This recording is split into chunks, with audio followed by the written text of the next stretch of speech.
y lluviosas, y hasta el granizo, por lo visto. Yo no lo he padecido, pero parece ser que sí. Además, más que nueces, ¿eh?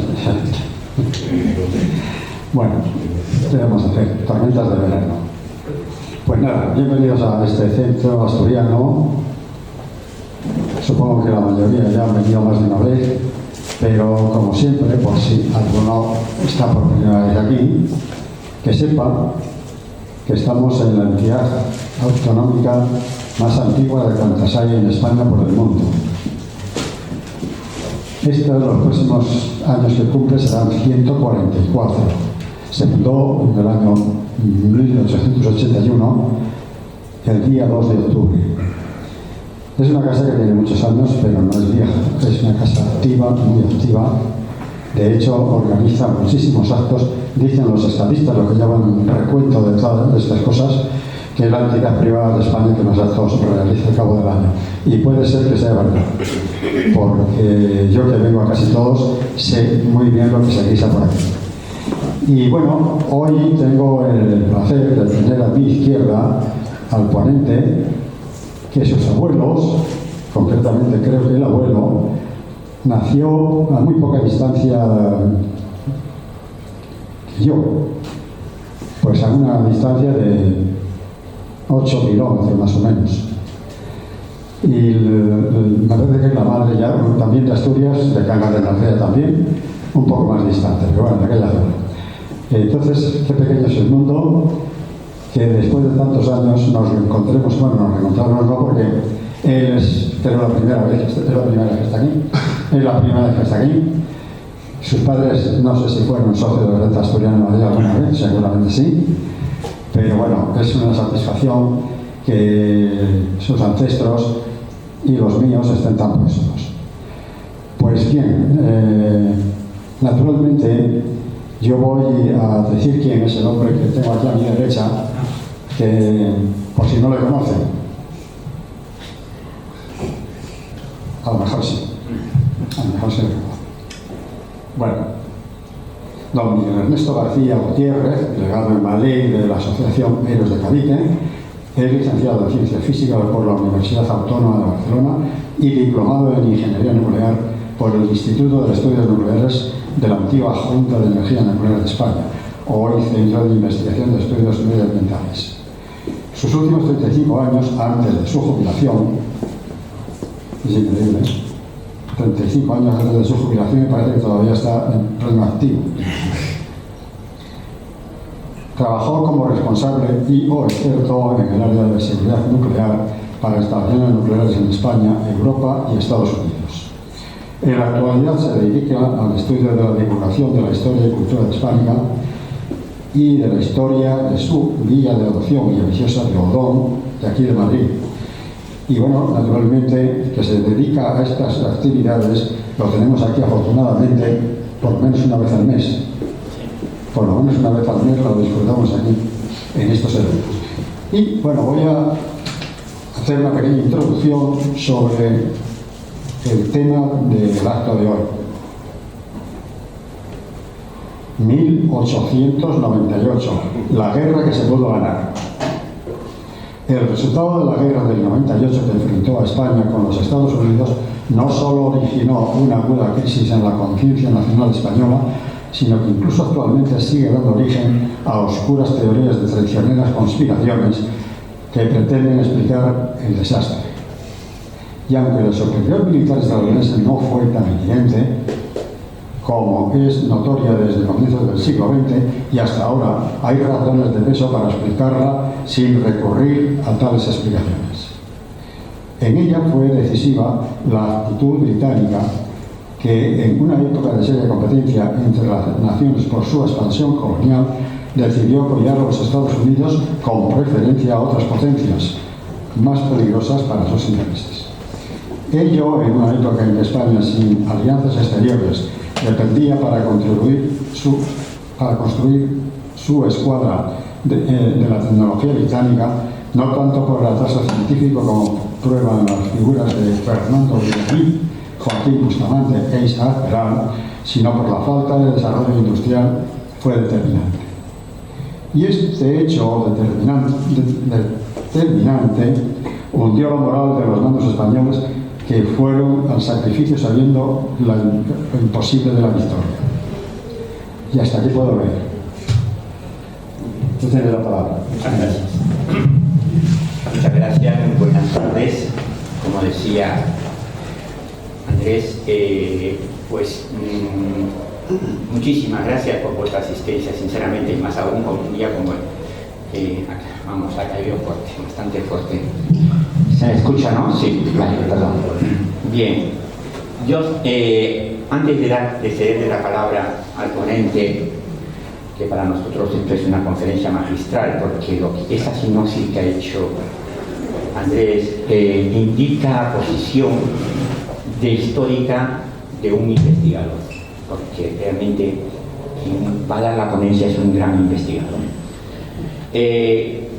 Yo solamente quería decir algunas cosas relacionadas con lo que vamos realizando en la Asociación Medios de Cavite, porque mañana, como la semana que viene, vamos a tener pues 3 actos más y después ya cerramos hasta septiembre, que volvemos a empezar, y por supuesto con el mes de la hispanidad vamos a estar en múltiples eventos dentro de la Comunidad de Madrid, estoy hablando.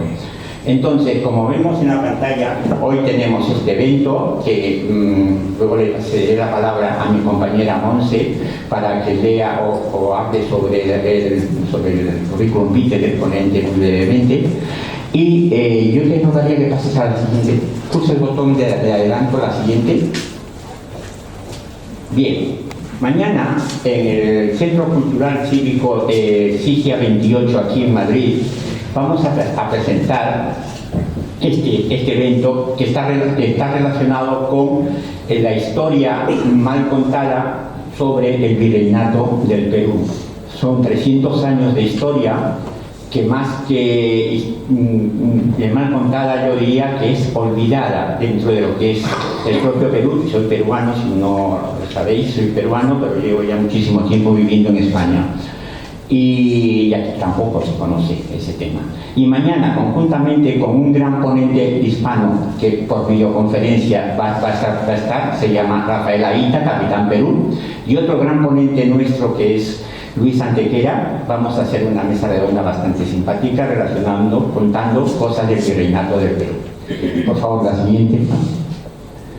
El próximo lunes vamos a hacer otro acto en Sigia 28 relacionado con los 250 años de la independencia de Estados Unidos. España sigue esperando, donde este señor, que es otro ponente también que viene mucho por España, vive en Texas, y viene a España y tiene el libro famoso Presidios, que ya lo ha presentado muchas veces aquí también en el Centro Asturiano, pues va a hablar, porque ya en 2026 se cumplen los 250 aniversarios de la independencia de Estados Unidos, pues va a hablar sobre esa parte olvidada de la importancia del legado de España, sobre todo en las etapas de la independencia de Estados Unidos. El siguiente, por favor. Y por último, el jueves, en el Real Casino de Madrid, vamos a presentar una mesa redonda sobre la hispanidad con visión de futuro. Somos 5 ponentes: César Guevara, Paloma Hernández, que es la youtuber Fortunati Jacinta, una gran historiadora, filósofa, y Antonio Vereda, presidente de la Fundación FIDE, Fundación Internacional para el Desarrollo, y Cristina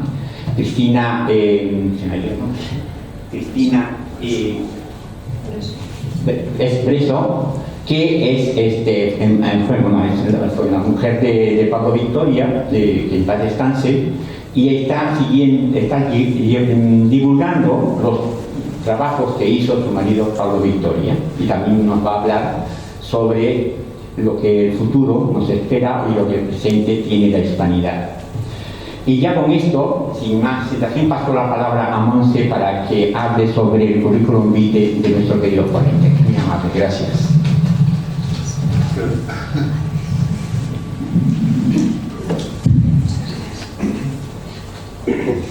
Buenas tardes a todos. Para mí es un verdadero honor presentar a uno de los mayores referentes en la historia naval de nuestro país, que es el doctor Agustín Rodríguez González, doctor en Historia por la Universidad Complutense y académico de la Real Academia de la Historia, de la Real Academia de la Mar y de los institutos Guillermo Brown y Belgrano de Argentina. Su pasión por el mar y su historia ha dado lugar a una carrera excepcional en la que ha explorado con profundidad desde los grandes descubrimientos hasta los conflictos navales del siglo XX, con especial atención a ese episodio tan decisivo como complejo, que fue la Guerra Naval de 1898. Me van a permitir que lea algo de su currículum para que entiendan la dimensión de nuestro ponente. Ha publicado nada menos que 43 libros, 7 de ellos centrados en la Guerra del 98, entre los que destacan títulos como La política naval de la Restauración, Operaciones de la Guerra del 98, otras más ocultas de la Guerra del 98. Pero su labor divulgadora no queda ahí. Suma más de 150 artículos en publicaciones como la Revista de Historia Naval, la Revista General de la Marina o el Boletín de la Real Academia de la Historia, entre otras.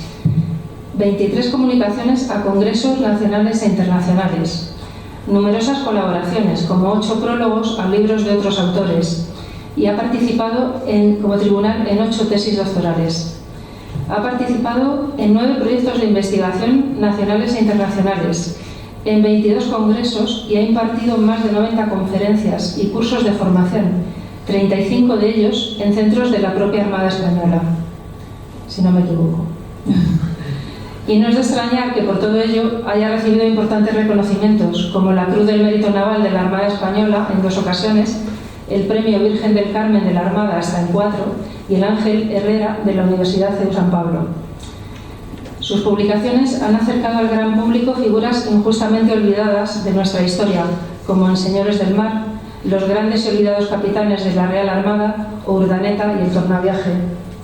En definitiva, estamos ante un historiador riguroso, prolífico y profundamente comprometido con la memoria marítima de España. Hoy tenemos la suerte de tenerle aquí para escucharle hablar sobre uno de los episodios más relevantes y debatidos de nuestra historia naval moderna. Les dejo con el profesor Agustín Rodríguez González.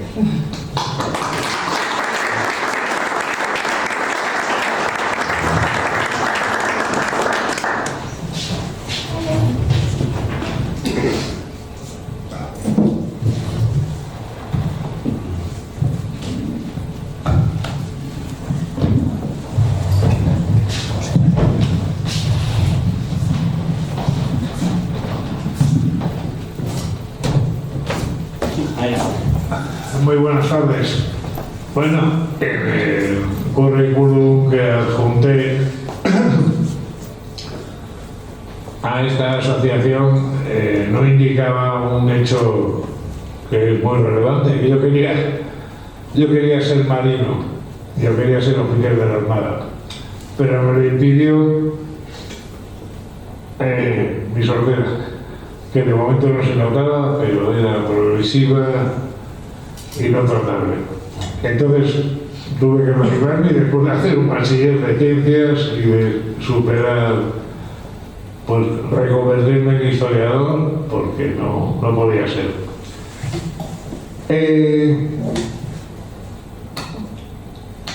La cuestión del 98 fue algo central en mi trabajo, porque mi memoria de licenciatura, mi tesina, era sobre el plan naval de Rodríguez Arias, donde se crea toda la Armada del 98, en el 87, y mi tesis doctoral fue Política Naval de la Restauración, dirigida por un hombre que también ha tenido que ver mucho con la Armada, que fuera de manera simplemente por su procedencia, cartagenero, y muy relacionado con la Armada, José María Joven Zamora, académico de la historia y una gran persona. Y desde entonces pues he vuelto sobre el tema montones de veces, ampliando y viendo las aportaciones que se han sucedido desde entonces, y trabajando también en archivos, viendo, por ejemplo, en Portugal, que es uno de los testigos más importantes de la guerra del 98 y uno de los poquísimos apoyos que tuvo España en esa guerra. Sobre la guerra del 98 se han escrito muchas cosas, pero muchas. Y porque ha sido un tema recurrente y madre de muchas cuestiones y de muchos problemas. Es la primera crisis del régimen de la Restauración, es la generación del 98 que va a poner en cuestión todo esa supuesta superación de las crisis anteriores de la historia de España,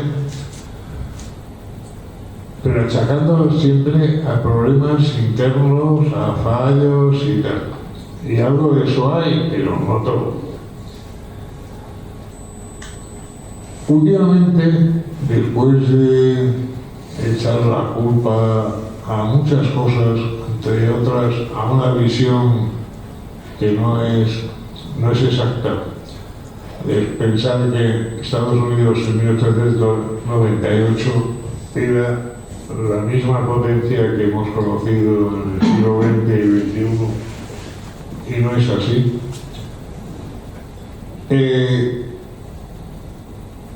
A la situación interna de España, a montones de cosas, y es una cuestión que todavía sigue abierta, aunque parezca mentira.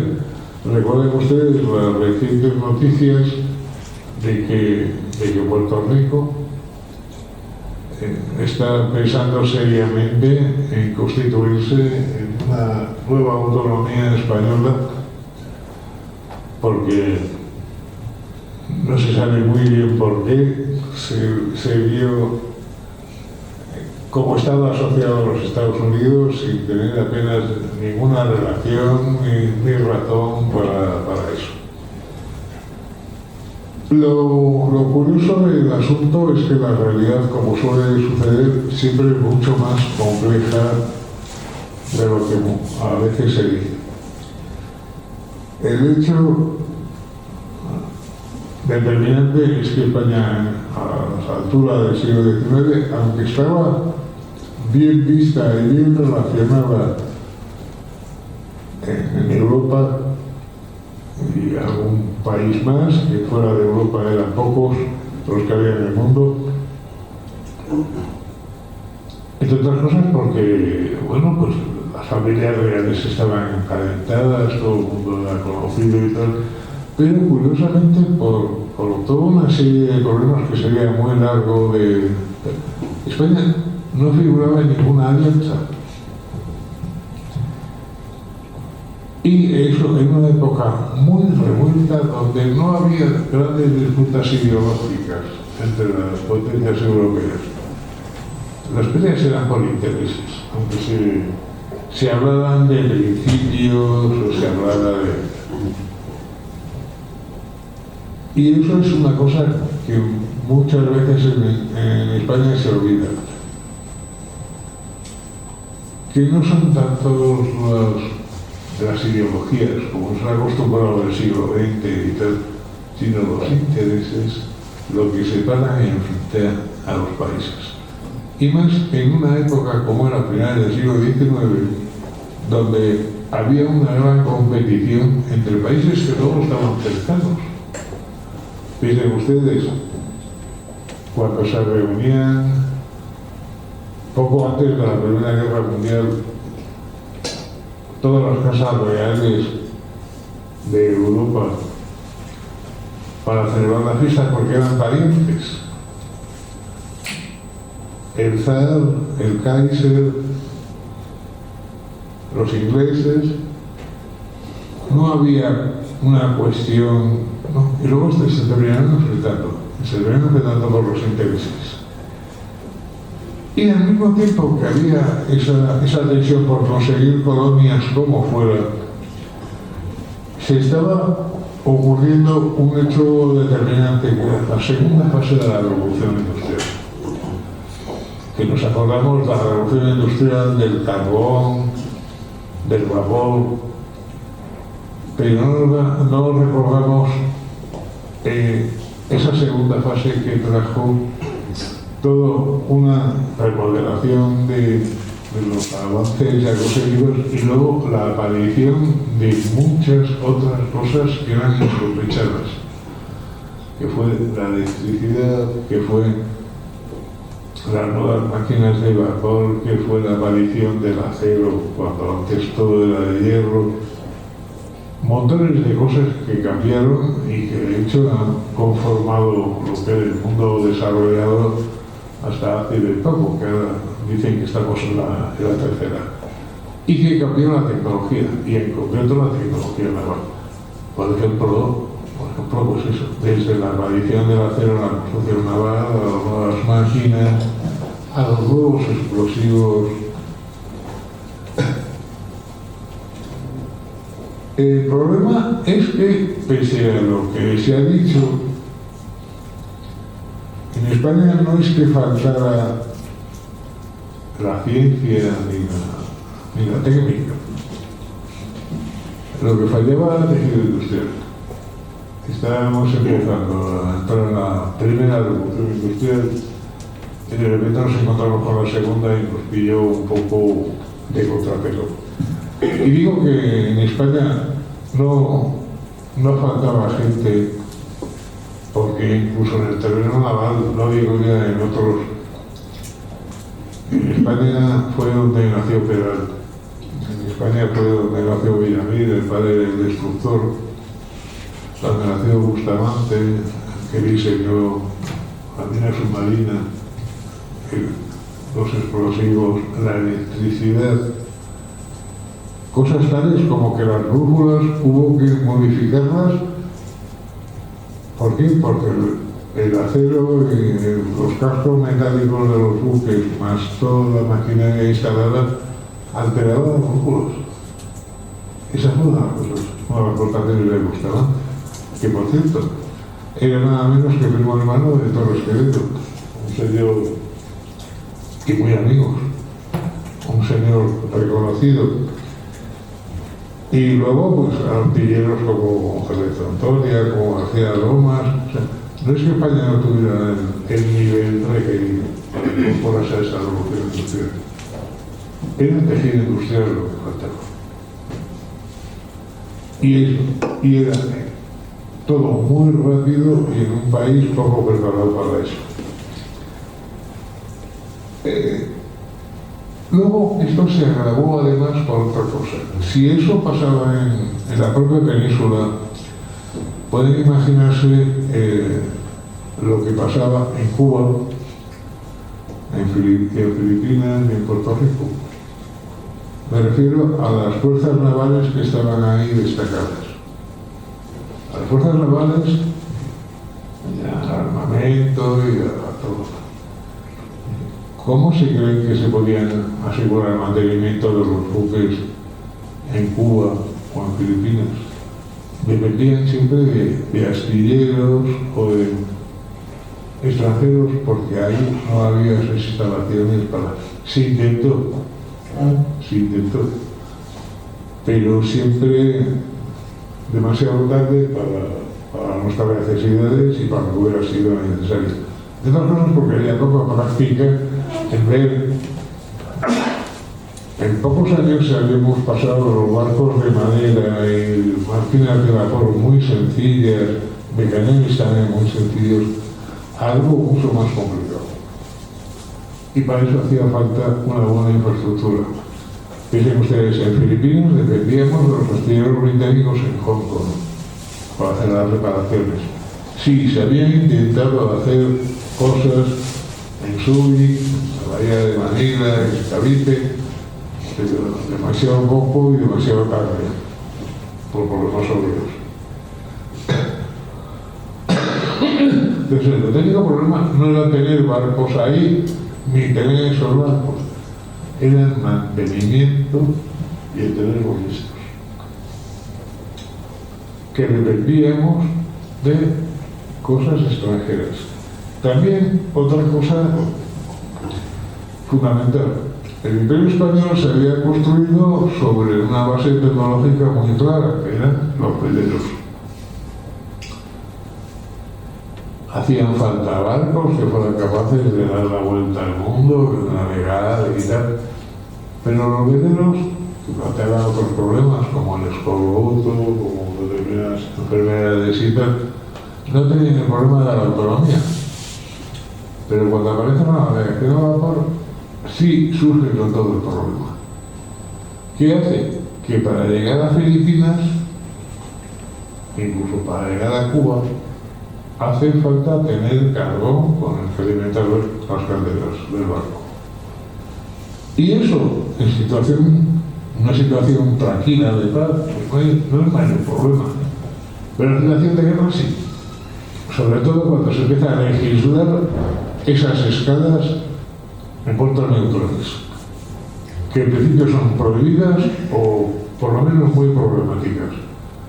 Y tú no puedes ir ni siquiera de España a Cuba sin repostar en el camino. Y eso puede tener consecuencias muy graves. No les digo ya Filipinas, que además había que ir por el canal de Suez, bastante recién inaugurado, y carbonear. ¿Cómo lo hacías? ¿Cómo lo hacías si había empezado a haber una legislación o como muchas otras cosas? Por ejemplo, Cuba, también en otro lado Filipinas, España se había visto obligada a hacer un gran esfuerzo militar para mantener Cuba y para mantener Filipinas. Pero había un problema, que eran economías de plantación y además en guerras civiles, con mucha destrucción del tejido agrario y tal. ¿Cómo abastecías a esos ejércitos expedicionarios que estaban en operaciones en Cuba y en Filipinas? Y luchando contra un montón de enfermedades infecciosas tropicales. Era una tarea muy difícil y muy dolorosa y muy poco conseguida. Piensen en el 98, una de las cosas que se suele eludir es que estamos en mitad, en parte como consecuencia de la guerra, de una crisis de subsistencias, donde falta incluso el pan y otros elementos básicos en Europa por las malas cosechas. Y entonces era la época en que ya dependíamos para muchas cosas del trigo americano, el trigo de Estados Unidos, de Canadá y muchos otros productos. Y claro, era un elemento básico para muchas cosas. Y otra cosa que planea sobre toda la crisis del 98 es ¿qué pasa si faltan esos suministros vitales que tienen que llegar desde el otro lado del Atlántico o incluso desde el Pacífico? ¿Qué problemas puede crear? Y todo esto añadido con una rebatina mundial por conseguir nuevas colonias, nuevas materias primas, todo algo que enrarece el ambiente y mucho, y en donde hay mucho miedo, porque por crisis de subsistencias empezó el motín de Gilache en España, o empezó la Revolución Francesa. ¿Recuerdan ustedes lo que decía entonces, o que se achaca que decía a la reina de Francia? Que no tienen pan, pues que coman pasteles. Una crisis de subsistencia. En Francia faltaba el trigo y eso fue lo que provocó la chispa que encendió la Revolución Francesa. Y eso era recordado en todo el mundo y preocupaba. Por un lado, la lucha por poner, por otro lado, las materias primas, por otro lado, incluso la propia alimentación. Era un mundo muy creciente, muy floreciente, donde había muchas oportunidades antes nunca vistas, las nuevas tecnologías y tal, pero al mismo tiempo lleno de desafíos y de mucho miedo a no llegar a esos desafíos.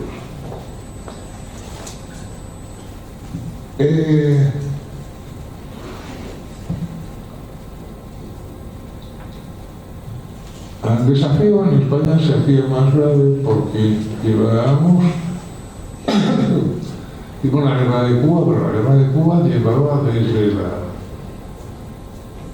desde la caída de Isabel II, llevábamos a intervalos una guerra que ya estaba durando muchos años, que suponía un gravísimo coste,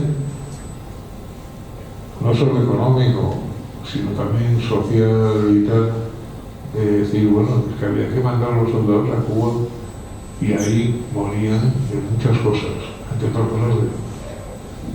cosas de que también había que alimentarles, pero aparte de enfermedades tropicales y cosas de estas. Y recuerden que no era una cosa solo de España, vuelvo a decir.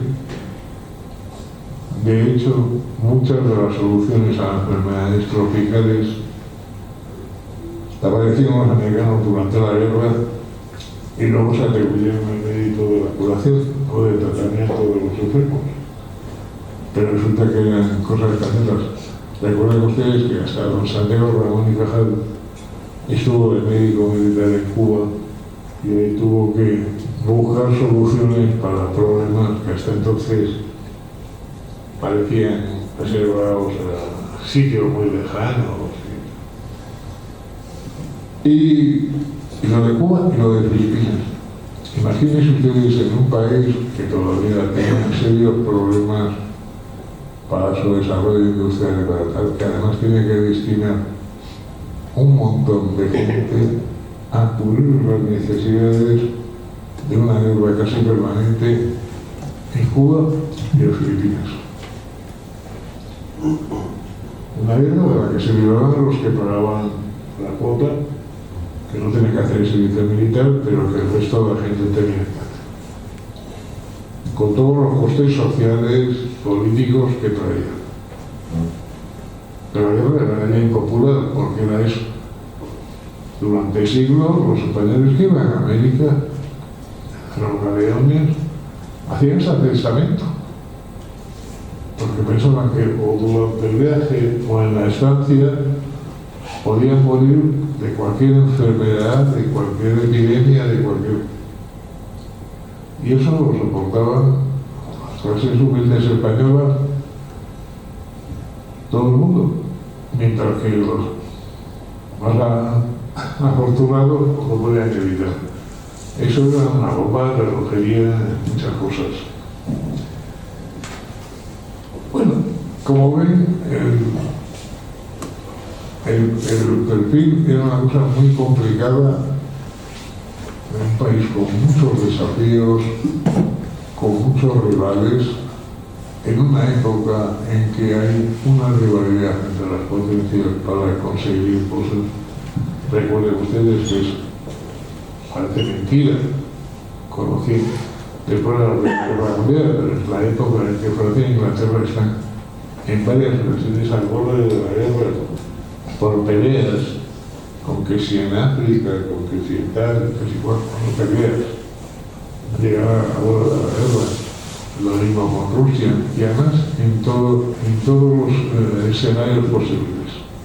Por ejemplo, y es una cosa que se olvida muy a menudo, en África, por ejemplo, por el Nilo, por el Sudán, pero también en el Extremo Oriente, es decir, bueno, ¿quién se va a quedar? Y hay muchos candidatos a quedarse con lo que haya, y de que si alguna potencia pierde tradicional, pierde sus territorios, pues bueno, Portugal va a pasar muy mal en esa época. Y a pesar de haber tenido unas relaciones privilegiadas con Gran Bretaña e Inglaterra, pero así con todos los países, y Francia, me estoy refiriendo a los competidores, no les digo ya a los que al final terminan siendo enemigos.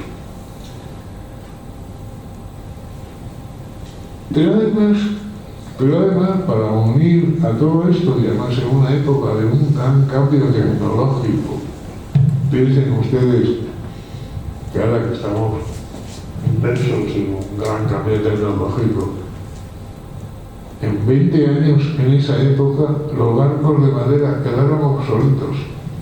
Todos los barcos eran de hierro o de acero. Pero es que incluso los de hierro también quedaron obsoletos y se pusieron los cascos de acero. Y las máquinas, lo mismo. Y la artillería, de ser, de llevar, saben ustedes, habrán oído los cañones, los de tiro rápido que se llaman. Era una cosa tan sencilla como que por primera vez los cañones, el proyectil y la carga impulsora iban en el mismo recipiente. No había que meter la granada y luego después la carga que iba a la parte y tal, y que eso alargaba mucho más la tarea. O que los proyectiles fueran explosivos o perforantes para perforar corazas, o las minas, o los torpedos. O sea, es toda una revolución en montones de aspectos. ¿Y qué pasó? Que en una época así es muy normal, de grandes cambios, que se cometan errores en la planificación, en cómo se van a proyectar las obras y cómo se van a encargar y tal. Miren, hay algunas que son evidentes. En España, por ejemplo, se hace una cosa muy lógica, que es encargar cruceros acorazados, porque son los únicos barcos de gran potencia, de gran armamento, pero capaces de llegar sin escalas a grandes distancias de España. Los acorazados de aquella época no podían llegar a grandes distancias. Entonces, lo siguiente era un buque un poco menos armado, un poco menos grande, un poco tal, pero que pudiera cruzar al menos el Atlántico o llegar con algún repostaje complicado a Filipinas. Pero que un acorazado, no. Un acorazado que incluso no podía entrar en muchos puertos porque eran demasiado grandes, demasiado pesados y no podían entrar por el calado, por lo que calaba el buque en la parte del casco sumergido. Y entonces era un auténtico problema. Y entonces, curiosamente, en vez de planificar las cosas de modo más razonable, pues se encargan cruceros acorazados y se encargan, hubieran podido ser 8. Bueno, pues se encargaron 3 en Bilbao, 1 en cada astillero del Estado, en Ferrol, otro en Cartagena, otro en Cádiz, otro más en un astillero privado de Cádiz, en Carlos V, y otro más que se compra en Italia. Lo curioso es que incluso los arsenales del Estado tenían que hacer esos barcos y además otros muy distintos. Es decir, especializa cada astillero en un trabajo concreto, que se les dará mejor, si no es tener 3 equipos distintos para el mismo trabajo, de planos, de modificaciones y tal. Era pues, un criterio más político que otra cosa de que todos los repartos fueran iguales, que no hubiera recelos ni envidias y tal, igual. Era muy mala solución, porque eso, cada obra era una obra aislada.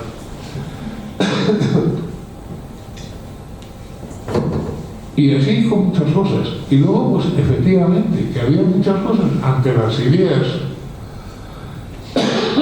fueran españolas, como he citado, luego resultaba que faltaba tejido industrial para realizarlas.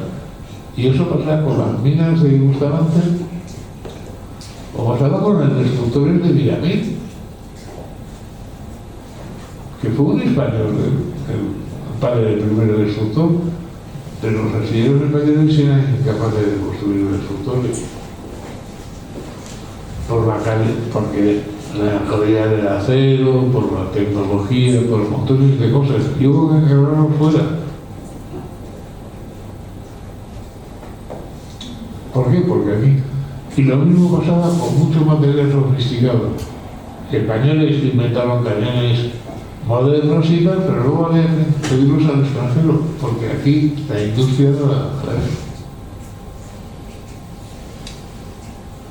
Con lo cual estábamos dependiendo de la buena voluntad de gente que no era de la nuestra y que podía tener otros intereses.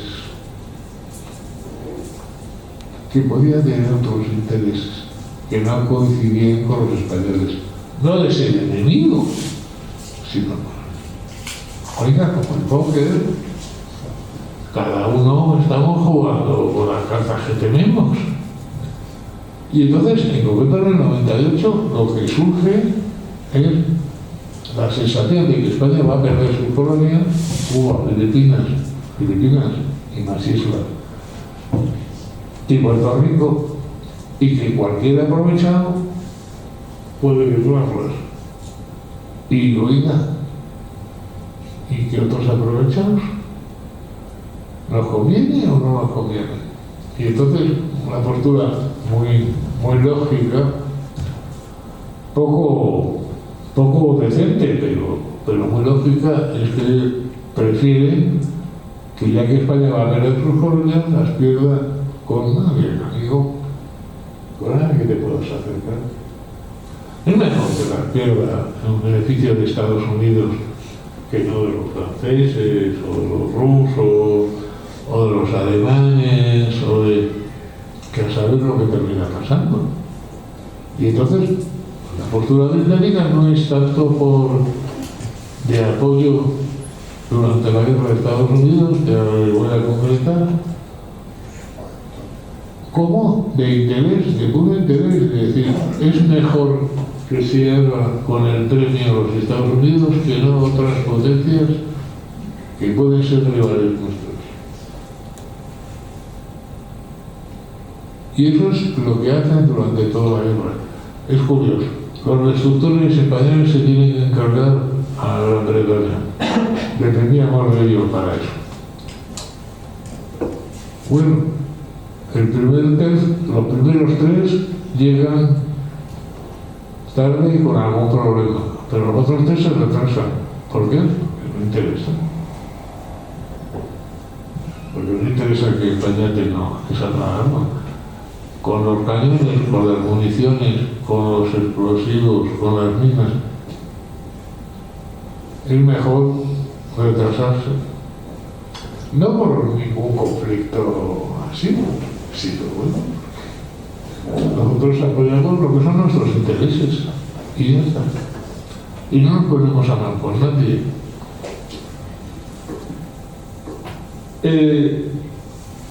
El caso es que además, por evitar esa sensación de miedo, de peligro a una crisis que se pueda ir de las manos y terminar como la Primera Guerra Mundial, que no había graves enfrentamientos ni ideológicos ni tal, pero el chispazo al final se produce y termina siendo un auténtico desastre, no solo por los muertos, sino por el desequilibrio que trae como origina en todo el mundo, que es la aparición del comunismo, la aparición del fascismo y tal.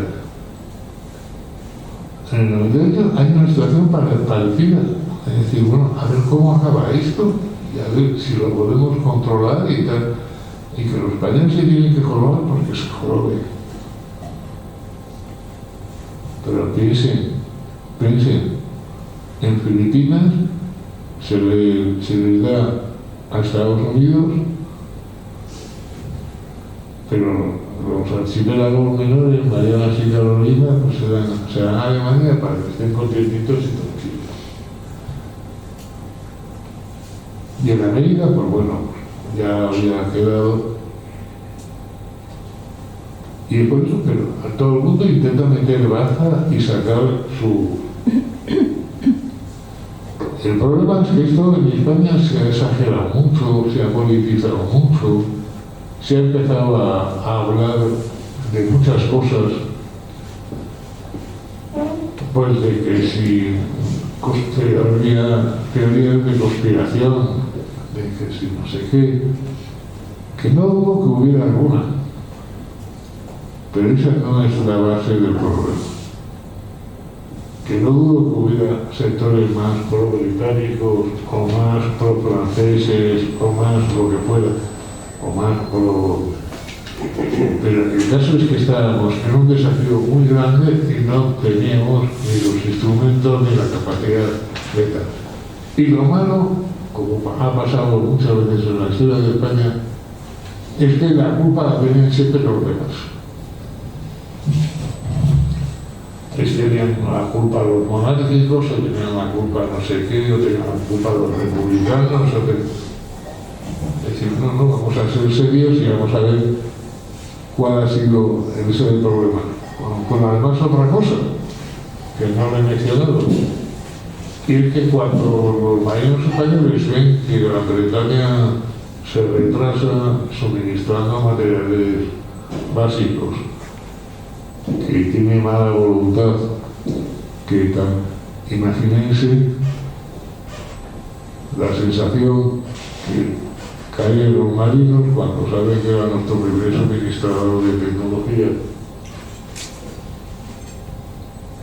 que nos va a negar el acceso a las escalas de los puertos, y imagínense la bola que se viene abajo.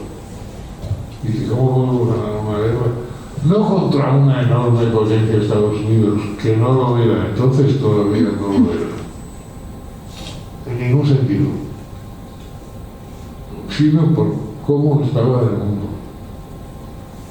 Es una cosa que se ha repetido muchas veces, pero por ejemplo, el fusil de los soldados americanos, el Springfield, era muy inferior al Mauser alemán que tenían los soldados españoles. Y eso se pudo demostrar en las batallas de Cuba y de Filipinas. Era mucho mejor el Mauser fabricado en España que el Springfield que tenía aquí. Estados Unidos entonces no era una gran potencia, estaba muy en sus comienzos. Ni siquiera nada. Miren, si hubieran cumplido las cosas, es verdad que los americanos tenían 5 acorazados contra solo 3 españoles, el Pelayo y las modernizadas Vitoria y Numancia. Las Vitoria y Numancia es cierto que eran anticuadas, pero iban así, siendo modernizadas en Francia. Porque aquí lo de modernizado, unos buques ya están, pero no es una diferencia abismal. Ellos tenían 2 buceros acorazados, nosotros tenemos 8. El problema es que de los 8 españoles, 4 estaban todavía en construcción y a algunos más les faltaba modernizaciones o equipos o munición. Al mismo Cristóbal Colón, que participa les faltaban sus cañones grandes, porque habían sido rechazados por la inspección. Con lo cual, lo que era un porcentaje de 8-2, pues se convierte en otra clase de buques. Por ejemplo, otra cosa que tenían superioridad eran supuestamente en buques torpederos, destructores y torpederos y en minas submarinas. Lo que se comentaba de Bustamante y tal. Pero luego resulta que faltaban fábricas españolas fabricaban los explosivos sofisticados que necesitaban, los equipos para hacer detonar las minas. Era también puramente teórico. ¿No? Por hablar de otra cosa, que también se baraja mucho en el 98, que es la artillería de costa. La artillería de costa, para defender las costas, pues resultaba que era dependencia del ejército de tierra. Y claro, como el ejército de tierra estaba enfrascado con lo de Filipinas y con lo de Cuba, pues no había una peseta para hacer cañones para defender las costas. Ni para hacer cañones, ni para formar las dotaciones, ni para hacer munición, ni para una cosa importante, porque en la época todos los problemas que se plantean es el control del tiro. Hasta entonces el tiro se estaba haciendo un poco a ojo, y ahora con los alcances y con la potencia, todo el mundo está buscando a ver qué sistemas hay para precisar el tiro y para que... Pues en España eso pasa desapercibido. ¿Por qué? Porque hay cosas más urgentes, hay cosas más necesarias. Y luego al final nos encontramos con el problema de, no sé si lo saben ustedes, pero es una de las cosas más obvias del 98, de que los americanos empiezan a barajar al final de la guerra una posible incursión sobre las costas españolas, sobre Canarias y sobre el estrecho de Gibraltar y tal. Y entonces eso se percibe en España, el espionaje sigue funcionando y tal, se empieza a intentar fortificar las Canarias, no se puede fortificar, pero Algeciras y tal, porque se piensa que una flota americana que venga a Europa va a encontrar, con la amistad con los ingleses, va a encontrar un sitio donde repostar en Gibraltar, británico. Cuando los ingleses se enteran de que España está construyendo fortificaciones en la frontera, nos amenazan con una guerra, porque piensan que es un atentado contra su soberanía en Gibraltar, que es que vamos a por Gibraltar. Entonces, claro, ¿qué podía hacer España en ese momento? Que Inglaterra era la mayor potencia del mundo frente a una amenaza británica. Callarse, echar la cabeza. Porque entonces... Y eso en un país, además, como en España, con fuertes desequilibrios. Las guerras carlistas no habían sido cosa de poco. Que la República, que montones de problemas, y todo el mundo temía que un país enfrentado a toda esa serie de crisis pues, no iba a poder soportarlo. Y más, como les digo, siempre la costumbre de echarnos a nosotros mismos la culpa, de decir es que no hemos llegado, es que nuestros políticos, es que no sé qué y tal. En vez de juntarnos y buscar la mejor solución posible, pues lo fácil era echar la culpa a alguien y decir tal. Y luego lo curioso es que efectivamente al final del 98 pasó muy poco y al final hubo hasta una red española, porque algo de realismo aprendimos. Y por cierto, que luego los siguientes planes estratégicos y navales fueron de alianza con Gran Bretaña o de neutralidad total para lo de Marruecos y para tal. ¿Por qué? Porque habíamos entendido que era mejor que para enfrentarte con alguien necesitas apoyos. Y si no los tienes, no puedes enfrentarte con él. Ni hacer lo que a él no le gusta. Y eso es, me parece, la realidad. Que luego, además, hubo alguna conspiración, que si hubo gente más o menos proclive a un camino o a otro, que son problemas menores. Lo importante fue que falló tanto la planificación militar como la planificación política y diplomática para enfrentar una cosa que efectivamente podía ser muy grave y que al final pues terminó como Dios quiso. Bueno, muchas gracias.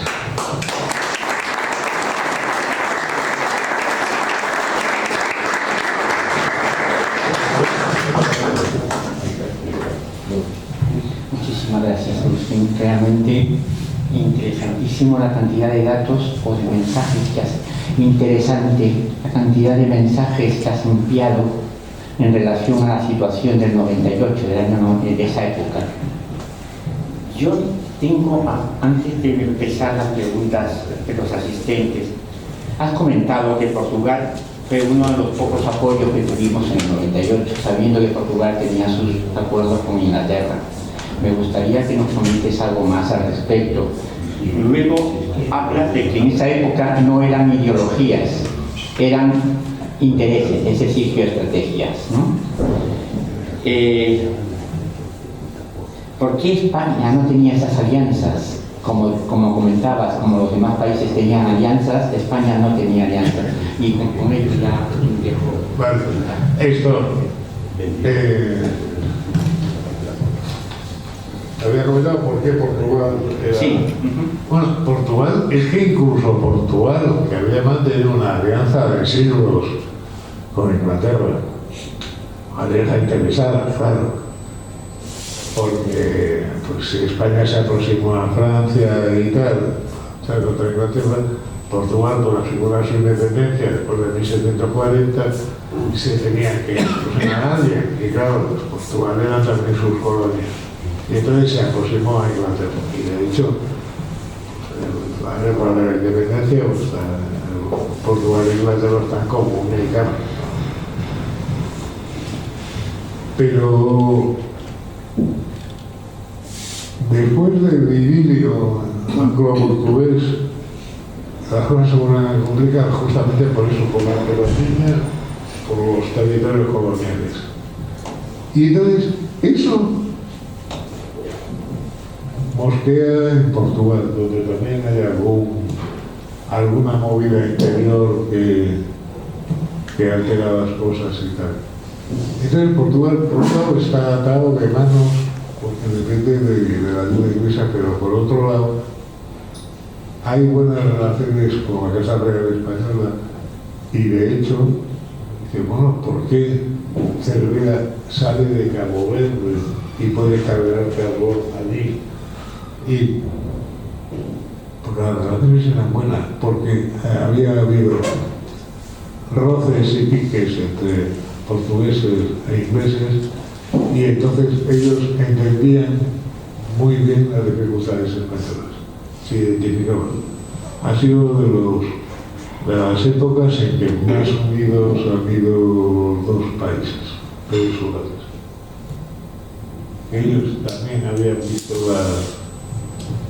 los colmillos al león británico, y entonces hay buenas relaciones, porque ellos también están temiendo que los ingleses den un puñetazo a la mesa y por contentar a los alemanes o por contentar a los franceses o tal, digan que se pueden quedar con una colonia portuguesa. Y entonces por eso la relación es relativamente buena. Esa es una de las cuestiones.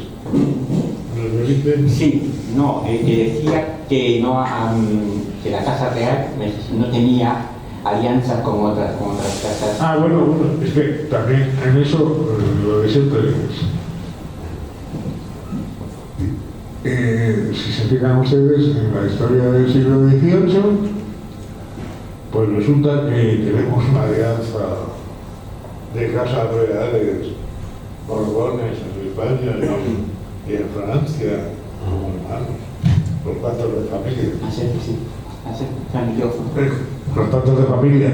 Y luego, ¿cómo termina esa alianza? Bueno, incluso los pactos de familia, que ese es un recuerdo de que montones de veces, durante el siglo XVIII incluso, Francia se cogía de hombros. Cuando le venía bien, apoyaba, y cuando no le venía bien, no le apoyaba. La guerra del asiento, la guerra que se hace famoso en el Cerezo con la defensa de Cartagena de Indias. La guerra empieza en el 39, 1739. Francia declara la guerra a Inglaterra casi 5 años después. Recuerden, incluso en el combate de Cabo Siquier, el combate que gana Juan José Navarro, los franceses van de neutrales, que nos apoyan, pero no combatimos, no, por Dios. Y es en febrero del 44. Y ya había pasado ya lo de Cartagena de Indias, que había pasado un montón de cosas. Y luego, por no decir, ¿qué pasa? Que el gran aliado francés, la verdad que hubo un cambio de régimen y tal, pues que el gran aliado francés, que eran como hermanos, pues nos invade con Napoleón y nos ponen un rey nombrado a dedo por ellos, José Bonaparte. Y nos cambian las leyes, nos cambian todo, sin hacer ninguna consulta y sin hacer ningún referéndum, ni nada. Es que eso es lo malo de los aliados, que cuidado, que los enemigos son enemigos, pero por lo menos los ves venir. Pero hay otros que los ven.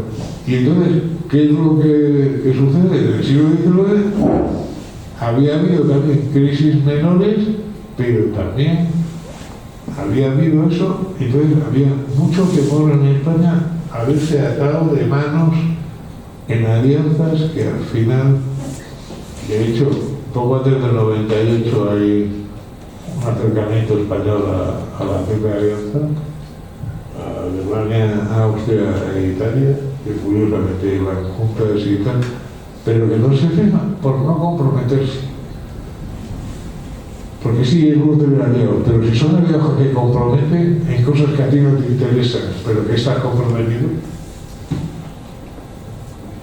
Y de hecho, el cuidado español es cuando España arregla sus relaciones con Gran Bretaña después del 98 y tal, pues recuerden que España intenta no comprometerse y ser neutral en la relación. Es decir, a nosotros que nos iba con eso. Entonces, parecía la opción más sensata.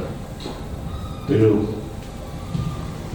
es lo que sucede. Y luego, invitaba a tocar con la segunda, no comprometerse directamente y tal. Pero es que tan malo es el comprometerse como el no comprometerse. O sea, tienes que saber muy bien cuáles son tus posibles aliados, cuáles son sus intereses, si a ti te conviene y te interesa o no, porque lo mismo te metes en algo muy complicado. Y de hecho, en el siglo XX, lo primero que hace es solucionar, como decía Algeciras, es la expansión en Marruecos, en el Sáhara y tal, y dejaron todo atadito y bien atado y tal. Pero además sabiendo que todas estas cosas son mientras duren. Luego cambian las circunstancias, cambia el ambiente. Y había otra cuestión. No, pero ¿qué es eso? Que es que además no hay nada que sea infinito. Las circunstancias y el ambiente mundial cambian. Recuerde usted, y lo estamos viendo incluso en nuestra época, nos han dado, que es una cosa sorprendente verlo, cómo ha cambiado la esfera mundial en los años que llevo vivo. Recuerden ustedes cuando de repente China dejó de ser comunista y se podía tener relaciones con ella y tal. Y ahora de repente vuelve a ser otra vez otro peligro. Debe ser que ha tenido una revolución comunista en China y no nos hemos enterado. Es decir, bueno, ¿qué es? Pues las conveniencias de cada uno, los intereses de cada uno, la coyuntura.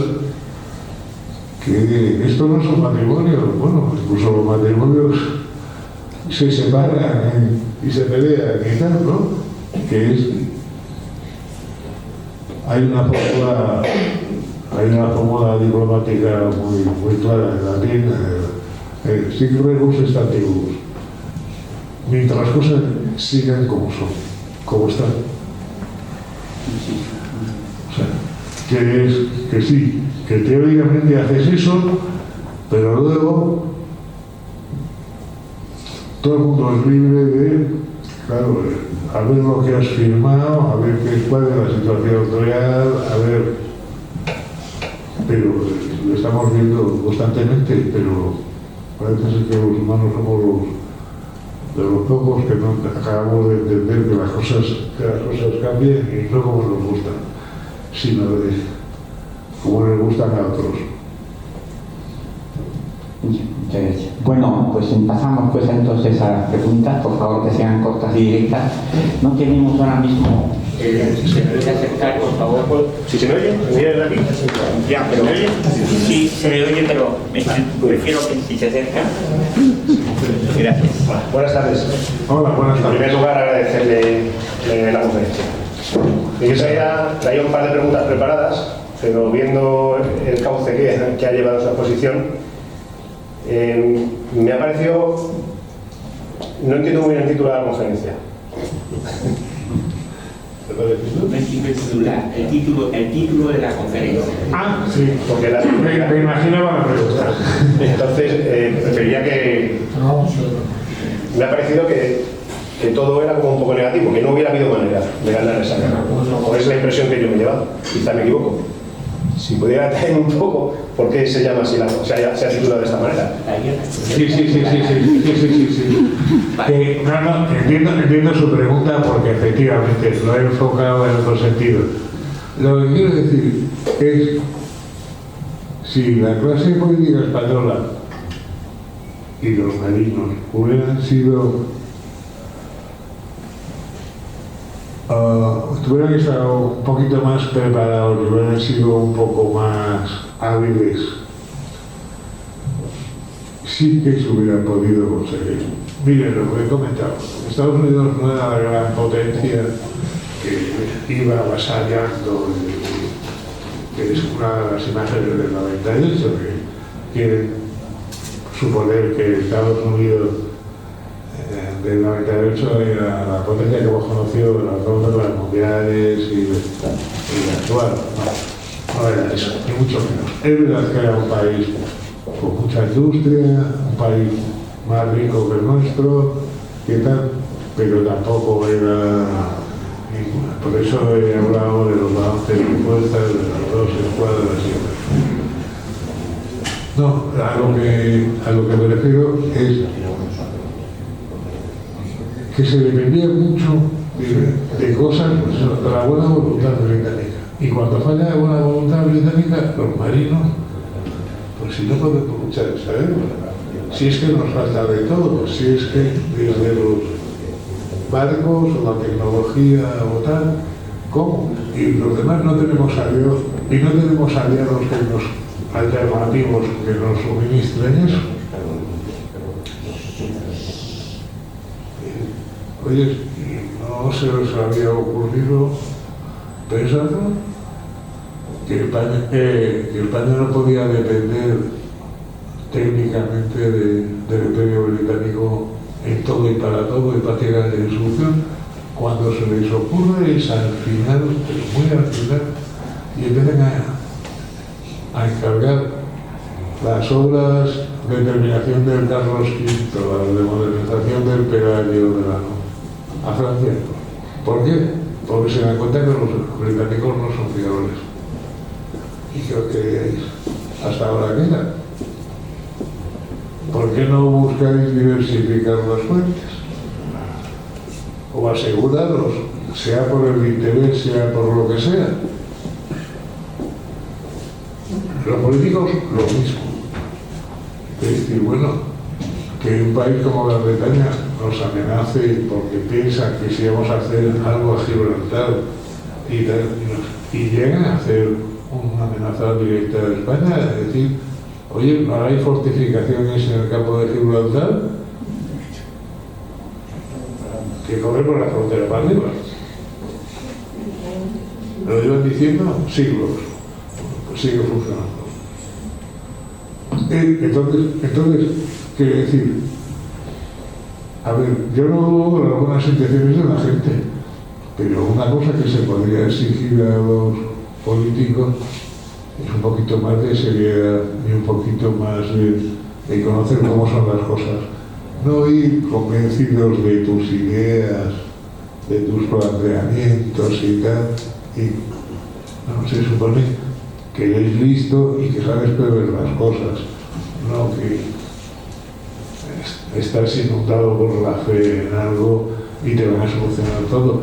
Y eso nos pasa constantemente, nos ha pasado constantemente y nos sigue pasando actualmente. Que te crees que tienes un aliado y al final descubres que no tienes un aliado. Entonces, teniendo en cuenta toda esta serie de cosas que ha hablado, pues muy interesante, por supuesto, ¿hubiera habido alguna manera en corto plazo de hacer las cosas de modo diferente? Sí, yo creo que sí.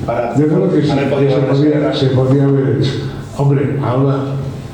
Bajo mi opinión, hubo una serie de errores. Pero claro, es muy difícil porque es ya no solamente las reuniones, es que es la cultura de una época en todo lo que es que claro, es que era y había pues serias, de vez en cuando grabamos celitos con Francia o con Alemania, pero vamos, era lo típico en el terreno, cuando la potencia referencial tanto en el nivel tecnológico industrial como naturalmente el armamento era Alemania. Luego también se ha visto en el aparato que no eran tan perfectos como ellos presumían y creían, que por ejemplo pues Alemania les estaba dando alguna carrera y que por ejemplo, pero convéncelo, Alemania muy suyos y Francia era complicada, y esa era una cuestión que siempre nos ha separado de Francia para muchas cosas. Eso y el recuerdo de la guerra de Independencia y tal, porque es eso, que se juntan montones de cosas. Muchas gracias. Siguiente pregunta, por favor. Sí, si lo puedes pasar. No, está así. Muchas gracias. Mi pregunta consiste en relacionar los combates de Cuba, combates navales de Cuba y el de Cavite, con el submarino. Dentro del submarino ya teníamos submarino. No sé si es que hubo alguna dificultad para usarlo o no se quiso, y si se hubiera usado, ¿cómo habría cambiado la guerra? Gracias. Mire, sobre Peral y su proyecto es una cosa que también he escrito mucho. Y así, de hecho, conozco a la asociación de alguna excursión que he tenido en Cartagena hablando de Peral y de su proyecto y tal. Y pasa un poco lo mismo. Hay que decir dos cosas, o tres. Una, que históricamente los británicos decidieron torpedear todos los proyectos de submarinos porque iban en contra de su planificación tradicional de construir una gran marina de vapor, de acorazados y de tal, y sabían que el submarino podía ser justamente, como le a los franceses también, con Pedro y con la mina, iban a ser justamente a los peores enemigos de esos barcos tan caros, tan sofisticados y tal. Pero también, por un lado eso, por otro lado, si los británicos dicen que eso no vale, pues es que no vale. Lo digo por lo que no sepa que incluso lo ven intencionados. Pero además pasa otra cosa, y es que efectivamente el submarino nació con una serie de problemas muy burdos. Uno de ellos, que lo he mencionado, por qué España se lanza a hacer cruceros acorazados y no acorazados, por el problema de la autonomía. Porque claro, en el 98, a no ser algo ya realmente espectacular, hubiera sido imposible que un submarino tipo Peral hubiera podido llegar a Cuba, hubiera llegar a Filipinas. Y entonces, claro, era un gasto que parecía innecesario, superfluo, que no estaba solucionado. España lo que necesitaba de los tiempos lanzados y de los galeones eran barcos de muy amplia autonomía, que podían dar la vuelta al mundo y llegar a tal. Entonces, un submarino, que el mismo Peral los creó como como defensa costera. Además por todo, o sea, por su escasa autonomía, por su poca velocidad, por su dependencia para reposar en todos los sentidos. Pues claro, parecía un arma de muy limitado interés para España. Luego se vio con el desarrollo del submarino que ha sido la mejor arma que han tenido los enemigos de Inglaterra contra el otro Inglaterra. O incluso los americanos contra Japón. Mucho la guerra del Pacífico, ellos presumen mucho de portaaviones y de acorazados, pero mucho del daño a Japón lo hicieron los marinos americanos. Claro, pero eso ya queda en otro desarrollo tecnológico y en otro tema. ¿Que hubo eso? Pues sí.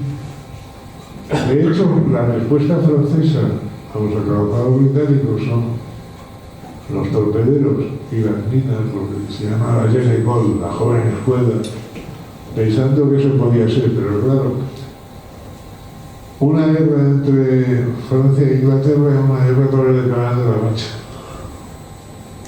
Pero claro, un submarino para defender Cuba, para defender Filipinas, pues no parecía una cosa muy viable. Y entonces, ¿que pudo haber sido? Pues sí. Pero, y bueno, y además te recuerdo otra cosa, que además en la época de Perón los torpedos sí existían, pero su alcance, velocidad, prestaciones y tal, le faltaba todavía mucho recorrido y eso, la propulsión mixta, no solo ser eléctricos. Y además, sobre todo, otra cuestión más.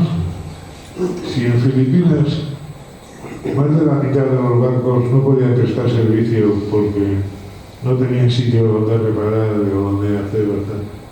¿Se imaginan ustedes que hubiéramos tenido como submarinos en Cuba y en Filipinas? Hubieran estado inútiles. Se iban con barcos mucho más sencillos, menos complicados, menos vanguardistas. Y que a los 3 meses todos en el astillero, en seco. Pasó hasta con las minas. En Cuba había muchas más minas que se pudieron instalar por falta de personal y por falta de materiales para instalarlas, como defensa costera. Ese era el problema. Si el problema no es tener, es cómo lo gestionas. Bueno, muchísimas gracias. Una última pregunta y nos vamos a la degustación de Achira y vino. ¿Alguna última pregunta? Bueno, bien, pues entonces muchísimas gracias por vuestra asistencia. Os recuerdo que la Asociación Eres de Cavite pues, se mantiene